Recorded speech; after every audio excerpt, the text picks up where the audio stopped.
Hello, everyone. Welcome back to Real Wisdom Artificial Intelligence.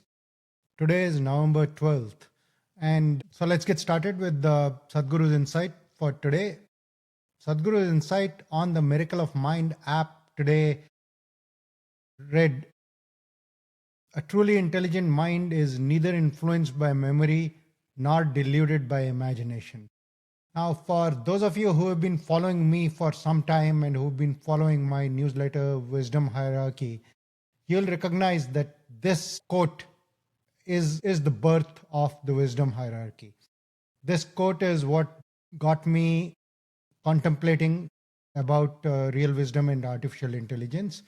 And this quote is what led me to start writing about the difference between real wisdom and artificial intelligence. Here is what happened. As I listened to this quote about over now 6-7 months back, when Sadhguru had initially launched the Miracle of Mind app, I was through my regular day job of being the product guy, engaged in discussions about artificial intelligence with all the people that I work with, all the clients that I support. There was no discussion that would not go on without talking about artificial intelligence. And I was deep into trying to understand how these models work and how things like training and inferencing work, including reading the research papers behind the development of the artificial intelligence technology. So when I came across Sadhguru's quote about a definition of intelligence, of course, that made me pause and try to correlate that to what I knew about artificial intelligence. So Sadhguru says a truly intelligent mind is neither influenced by memory nor deluded by imagination. If I apply the real wisdom artificial intelligence take on it, so artificial intelligence is all about these models training on vast amounts of data and then doing something that's called inferencing. Training effectively is training on memories that exist. Data is nothing but memories that exist on the internet. It is collective memory in the digital realm that we have all produced.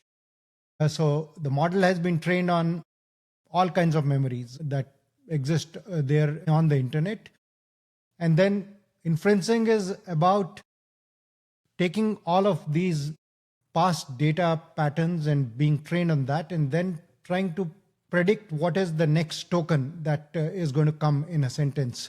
That is the simplistic explanation of how a large language model works and the technology behind generative AI. So an artificial intelligence model is all about memory and imagination. It is all the time using the past memory of the training data that exists in the internet to predict what, or to imagine what the next token is going to be.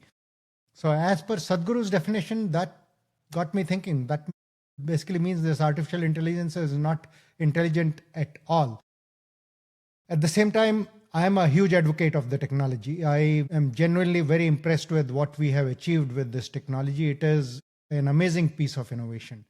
And there is a separate side to me about, for those of you who know, I suffered a stroke, and that got me to really do some deep study about the human brain. And I came across concept by Dr. Jill Bolte Taylor of the whole brain living. And she, in that book, goes on to describe about how the left brain and the right brain operate. And as I have kind of absorbed all of that, it has become very clear that the left brain is all about doing.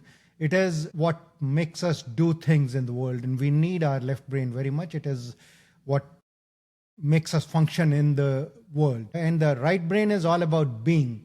And as a human being, we are about doing things in the real world, and then eventually we all just want to be. However, so what the current form of intelligence that is all based on being heavily influenced by our memories and being almost in a fantasy land associated with the imaginations, that stems predominantly from the left brain. So what artificial intelligence is doing that at scale, and sort of a collective left brain thinking of the entire world, of the entire internet, entire digital realm. However, it has absolutely no connection with any of our right brains. And the right brain if some of you remember this experience that I had with my AI Copilot about the felt intelligence and what the AI Copilot described as the felt intelligence. That felt intelligence comes from our right brains. And that is what eventually allows us to be. And including in beginning, being just for many of us is just seeking pleasure in the moment. However, anybody who has done that will realize that that is a very fleeting pleasure. The true joy just comes from being, not trying to chase the next source of happiness externally or the next big adventure. That is the real power of being human that we all have if we just get connected to our whole brain. And all of this put together made me realize this technology is indeed extremely powerful. It can help all of us do what we need to do in the real world so that we can truly just be. So I'm absolutely willing to concede that this is intelligence. This is left brain intelligence amplified at scale. It can, if used consciously, it can really allow all of us to get more in touch with our right brain. And together we all can start living using all of our brains. And that is the real power of artificial intelligence. That is the journey from intelligence to consciousness that I'm very passionate about. That is what I have been writing about. So with that, the quote, which is the birth of Real Wisdom Artificial Intelligence series that I came up with, and the definition of wisdom is being very intentional about your choices in the present moment without being influenced by memory or deluded by imagination. So think about that. That is really the power of whole brain living. And that is the real opportunity in front of us to use artificial intelligence so all of us can truly live like this. Thank you.